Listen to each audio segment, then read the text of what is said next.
আরে বউ, তোমার সাথে কথা বলা ছাড়া অন্য কোনো মেয়েকে আমি কল্পনা আনি না। রিফাত, তোমার বন্ধু অনেক ভালো।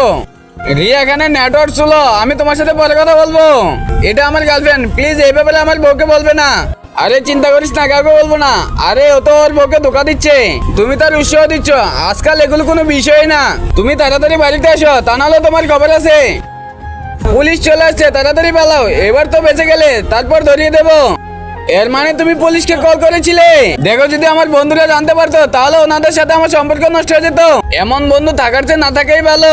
ভালো বন্ধু কখনো খারাপ রাস্তা চলতে শিখায় না। কিছুক্ষণ আগে তোমার মেডিকেল রিপোর্ট এসেছে, তুমি যদি মদ্যপান বন্ধ না করো যে কোনো সময় অসুস্থ হয়ে যেতে পারো। পরের বার রিপোর্ট এসে আগ পর্যন্ত তোমাকে আমার সব কথা শুনতে হবে। যদি রিপোর্ট নর্মাল আসে তাহলে তোমাকে কিছু বলবো না।